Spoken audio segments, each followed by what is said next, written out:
Megan, take that in. Too heavy. New neighbours? They have a wee girl. She's cute. Cuter than me.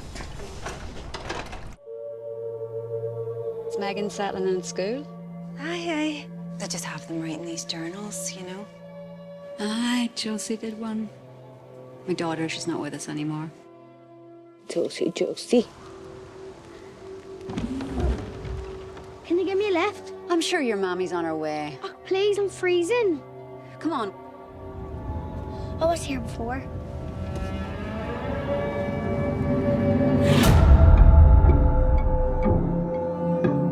She says she's been to the graveyard. Well, she's never been here.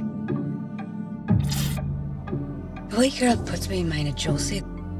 She'd be about the same age. When we came here before, I was too small for these, wasn't I? You've never been here before. We have. There was a yellow thing. A fish. She knows places Josie. Josie! You're starting to worry me here now. I understand that I sound crazy. Megan is not Josie.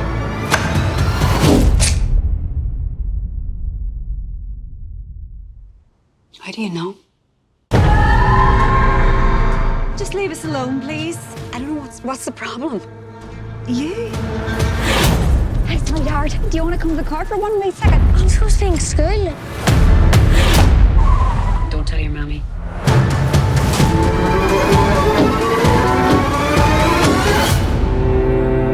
She's always been here. She'll help us through this.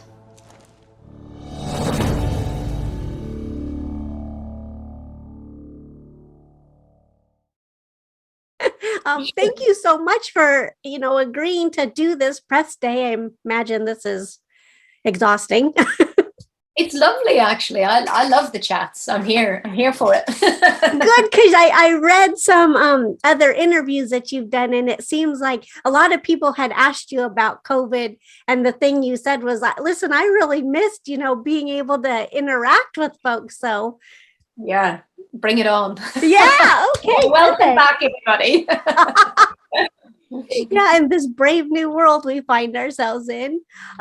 Let's see. I had a question. Okay, so the Here Before premiered at the South by Southwest, and then it won the Best Irish Film at the Galway Film Festival, which is super impressive. So congratulations. Thank you. Were you, I mean, not that anybody can expect to win, but were you like, oh my? Yes. Oh my, that's about right. Yeah. I didn't even realize so the truth is, I didn't realize that it had won Best Feature. I was like, because it was it was in Galway and they had an outdoor festival. It was a sort of hybrid festival, but I was shooting in London. So I was on a Zoom link and they said, we're going to have we're going to record the prize ceremony. And of course there are a number of categories and I'd been nominated for like an emerging talent. So I thought maybe it was that, but I didn't know, they didn't tell me. So I thought everybody was just there just to sort of be there and say congratulations. And then they announced it and I was properly speechless. I didn't know didn't know it was coming, like completely made up. It means so much to me. So yeah, it was like, yeah, it was a really beautiful thing. Oh, that's so exciting. That makes it even better. Yeah. Well, congratulations again. Thank you. That's cool. Okay. And so this was what I thought was really interesting. You're both the writer and director of Here Before. Was it based on a true story or a personal experience, or what was the inspiration?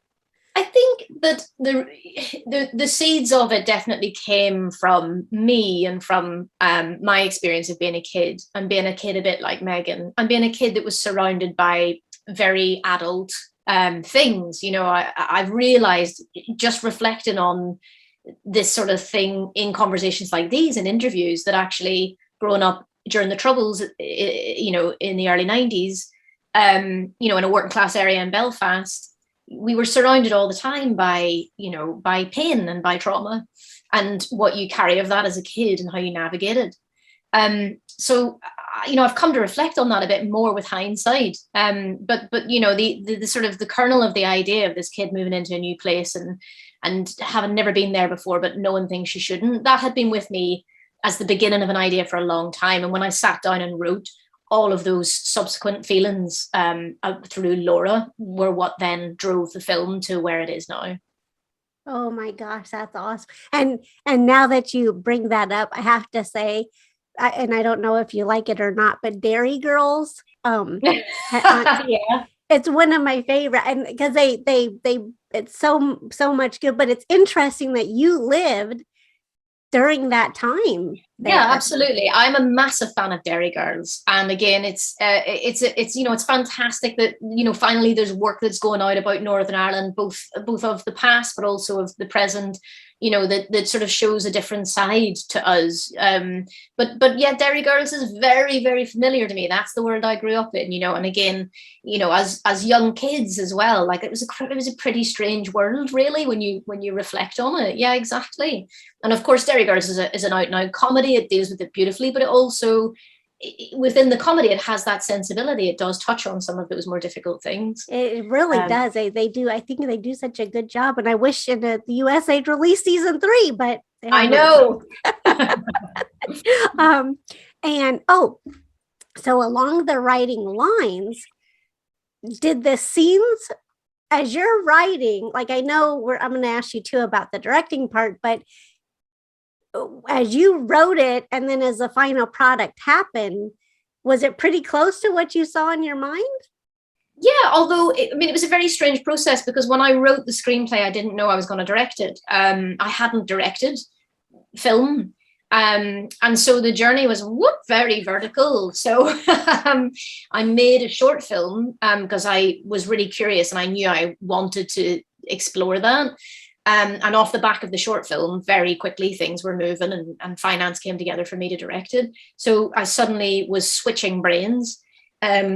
And I definitely do that. And I think we'll continue to do that as I write as a writer, and then I switch brains, and then I start to approach it and layer in the visual language and think about it as a director. And that's the process that's probably come from my journey too.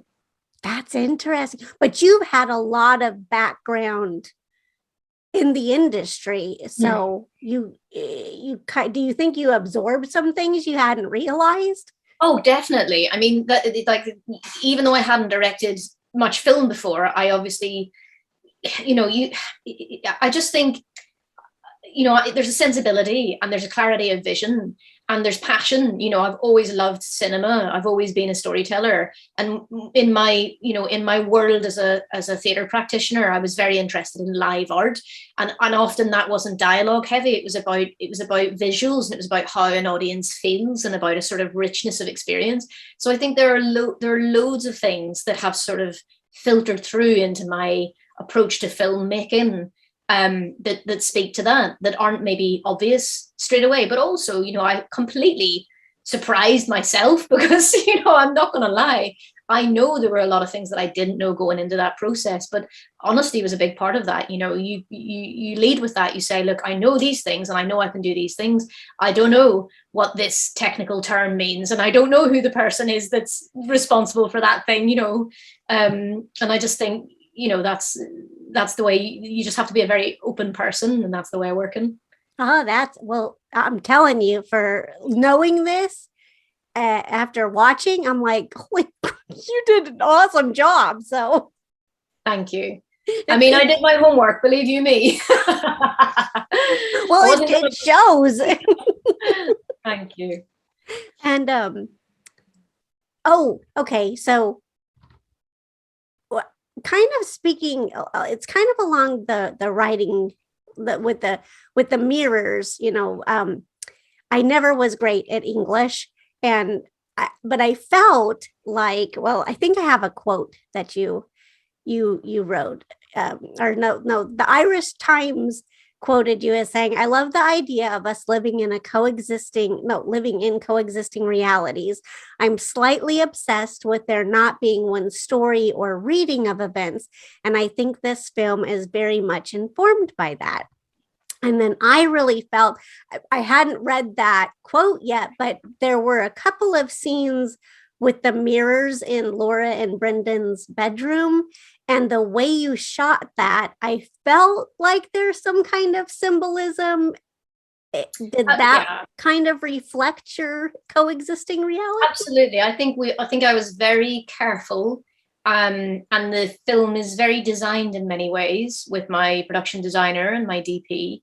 We had a very clear sense of the visual language, of the poetry. I love the sublimation of ideas. I love mirrors, reflections, dissonance, disruption, negative space, the uncanny, the presence of the absence, all of those things. But the key to me is that you shouldn't feel them. They shouldn't sort of hit you up the face. They should be very much layered into the texture of the film.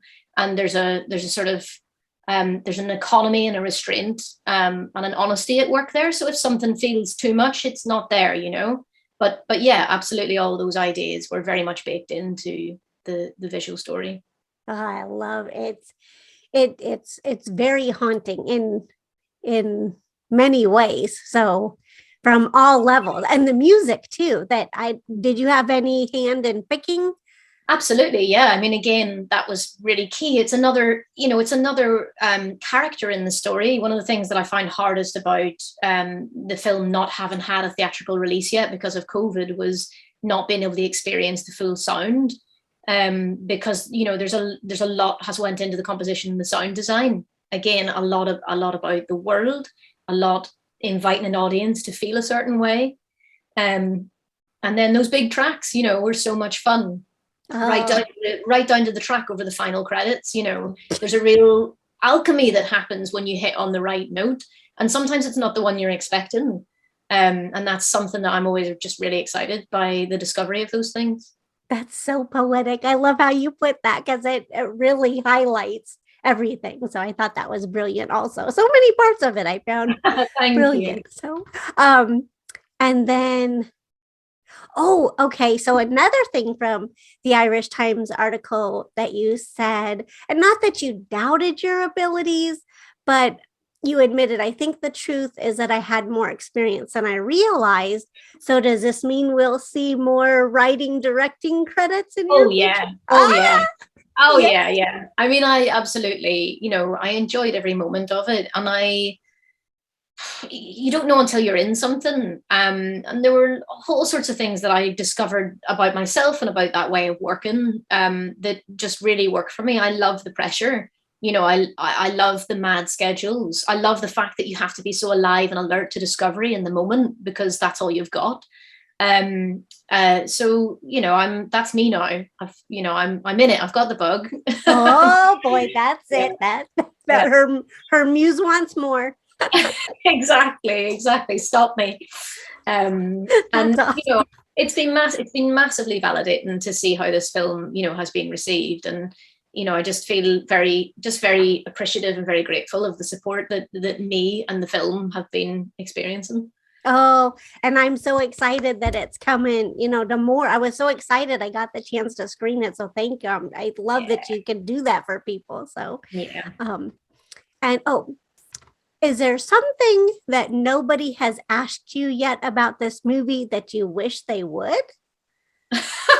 Such a cryptic question. To be honest, I don't know. I've been asked so many things. I can't think of anything yet. Nothing that nobody's missed anything that you said, why didn't anybody ever ask me about that? No, not that I can think of. No? I'll probably come off this call and be like, oh, I should have said. Yeah. And then I just have one last, I hope I'm still within time. What's next? What are you doing? What can we?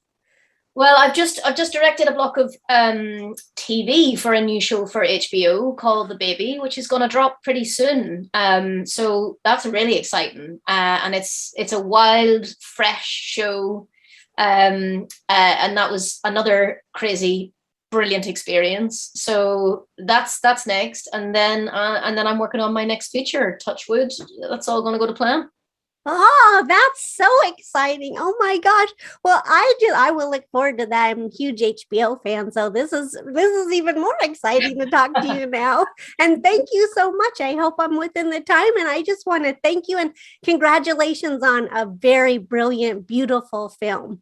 Thank you so much. Real pleasure talking to you. You too. Thank you. Okay. Bye. Bye.